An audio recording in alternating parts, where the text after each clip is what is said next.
E vamos agora para a definição do que seria um episódio de mania ou hipomania. Episódio de mania é um episódio de ativação que pode durar, que tenha duração mínima de 7 dias. Então, para dar o diagnóstico de mania, precisa durar no mínimo 7 dias, ou eu posso dar o diagnóstico até antes, se a pessoa precisar ser internada ou apresentar sintomas psicóticos. Ótimo, então você já sabe da duração mínima do episódio de mania. 7 dias, ou posso dar o diagnóstico antes de 7 dias, se internar ou ter sintomas psicóticos. Mas o que é episódio de mania? Mania vem do grego, é uma palavra grega que significa loucura. Um péssimo nome para a fase, eu concordo com você, é um péssimo nome, a mania, né?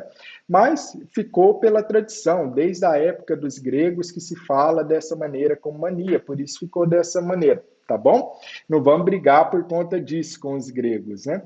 Então, mania, a pessoa está com humor elevado, a pessoa pode estar com humor eufórico, expansivo. Então lembra dessas palavras: humor elevado, expansivo, eufórico. Então a pessoa está também com a pressão por fala, ela está falando muito acelerado. Ela pode estar até mesmo com uma coisa que se chama fuga de ideias.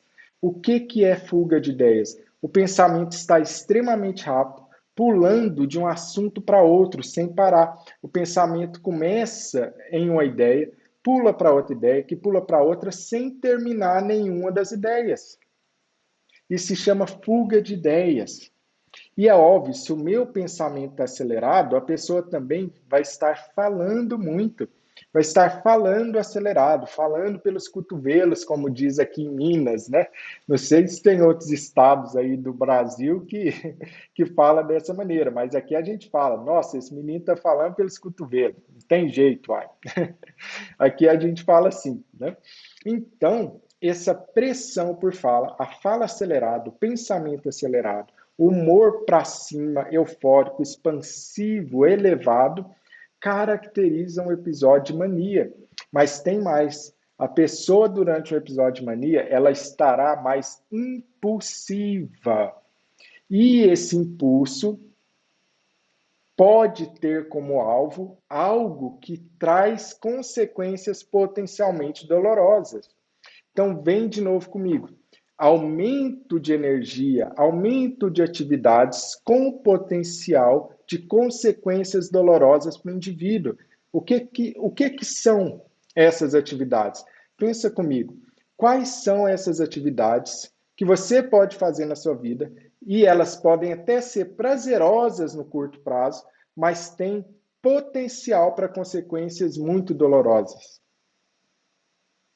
Comprar em excesso, a pessoa pode gastar até se endividar, pode gastar até perder todo o seu patrimônio, endividar a família, trazer problemas com as pessoas.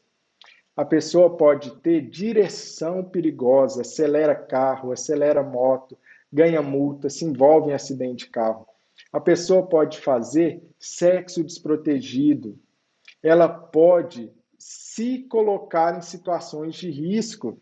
Ela briga com as pessoas, ela não tem medo, ela se coloca em situações de perigo e risco por estar excessivamente confiante, que normalmente ela não se colocaria. E ela se coloca nesse tipo de situação. Veja que perigoso é um episódio de mania. Extremamente perigoso. Além disso, a pessoa pode estar com algo que a gente chama de senso de razão aumentado. O que é um senso de razão aumentado? A pessoa não está ouvindo a opinião dos outros, ela só se importa com a própria opinião. Tudo ela acha que está certo, tudo ela acha que tem razão, não ouve a opinião do outro, não se interessa pela opinião do outro. E isso pode estar tão aumentado que não é mais só senso de razão aumentado. Sabe com o que ela pode estar? Com delírios de grandeza, muito arrogante. E mesmo pessoas são humildes. Novamente eu volto a falar para você. Isto daqui não é coisa de caráter. Isso daqui não é coisa de personalidade. Isso são sintomas de uma fase de transtorno bipolar chamado de mania, que é uma alteração neurobiológica ao longo da vida que não tem cura, mas tem controle, tem melhora. É possível, sim, atingir o equilíbrio e a estabilidade com o tratamento adequado. Então, na mania, a pessoa pode ficar com senso de razão aumentado, arrogante, ou atingir algo que a gente chama de delírios de grandeza. O que são delírios de grandeza? É quando a pessoa vai virar para você e falar: eu sou a mais rica do mundo, eu sou a pessoa que é a mais inteligente, a mais bonita. Então, são delírios de poder, de grandiosidade, de talentos, de qualidades que muitas vezes a pessoa não tem. E ela está lá achando que tudo isso está acontecendo de uma maneira arrogante, grandiosa. E ela pode fazer também, e pega isso daqui, pega essa dica, acorda, não dorme, acorda, fica aqui comigo junto. Ela pode começar a fazer excesso de projetos, mas não qualquer projetinho, não.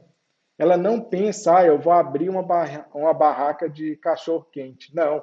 O que ela pensa é, eu vou fazer o melhor hot dog do mundo, vai fazer franquias pelo Brasil inteiro, depois eu vou exportar para o Canadá, para os Estados Unidos, para a Suíça. Só vão comer meu hot dog ao redor do globo inteiro e eu vou ser multibilionário. É esse o tipo de plano, muito grandioso, delírios de grandeza. Então, um excesso de projetos, que são todos grandiosos, ou se você quiser utilizar uma palavra bonita, que recentemente no consultório um paciente me falou, que ele tinha projetos faraônicos, né? Eu adorei essa palavra porque descreve muito, muito bem o que acontece nesse período. Não são projetos realistas, são projetos faraônicos, que a pessoa até começa, mas obviamente ela não termina, porque ela está com sintomas. O pensamento pula de um lugar para outro. Então ela começa, mergulha de cabeça nos projetos, mas não é capaz de levar esse projeto até o final, porque ela está adoecida, ela está numa fase de mania. E vamos ver outros sintomas que podem acontecer com a pessoa na fase de mania.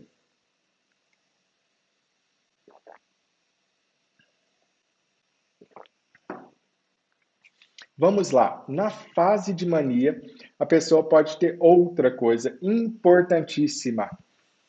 Irritabilidade. Deixa eu te contar isso daqui, porque isso é muito importante. A maioria das pessoas que vocês veem por aí, se você joga no Google, vai falar sobre euforia, excesso de alegria, por assim dizer, em uma pessoa na mania. Mas, na verdade, esse não é o sintoma mais comum da mania. Anota aí, o sintoma mais comum em um episódio de mania do transtorno bipolar tipo 1 é a irritabilidade, mais comum que a euforia. Sabia disso? Me conta aí nos comentários se você já sabia disso ou não. É a irritabilidade. Então vamos lá ver. Irritabilidade ocorre em 71%, 71% das pessoas que têm uma fase de mania. Já a euforia ocorre em 61%, 61. Então vamos lá? Irritabilidade ocorre em 71%, enquanto a euforia que todo mundo fala ocorre em 61%. Então fica óbvio que na mania você tem mais irritabilidade do que euforia na maioria das pessoas. Deixa eu te contar outra coisa que a maioria das pessoas não sabe também, mas aqui você vai saber. Tem um estudo super legal, já bem antigo, mais de um século, mas que a pessoa descrevia perfeitamente. Ele falava o quê? Sobre os estágios da mania. E ele classificava, na observação dele, os estágios da mania de 1, 2 e 3, dependendo da gravidade. Sabe o que ele contava lá pra gente? E por que eu estou buscando um estudo de mais de um século? Porque naquela época não tinha remédio. E se não tinha remédio, você via, a única coisa que você podia fazer para uma pessoa de mania era colocar essa pessoa internada e ficar olhando. não tinha tratamento, não tinha remédio. Imagina que época desesperadora. Você ou o seu marido, a sua esposa, o seu filho, a sua mãe, o seu pai estava lá em fase de mania e você não tinha nada para fazer, não tinha tratamento. Essa foi a realidade de todos os seres humanos que eram bipolares até 1950, quando o lítio ficou como nosso primeiro medicamento especificamente para bipolaridade, para tratar a mania. 1949, para ser mais exato, um médico psiquiatra australiano chamado John Cadê fez o primeiro estudo a sério sobre lítio. Então, eu quero te convidar para refletir sobre isso que eu estou falando para você. Muitas vezes, e eu sei que é difícil sim tomar remédio, é uma chatice tomar remédio, é uma chatice ter efeito colateral dos remédios, e os remédios têm efeito colateral. É uma chatice lembrar de remédio, é uma chatice que você não pode sair à noite, beber, é verdade que é uma chatice. Mas muito mais chato do que tomar o seu remédio seria você nascer naquela época que não existia remédio. Eu te garanto, era muito, muito pior numa época que não tinha tratamento.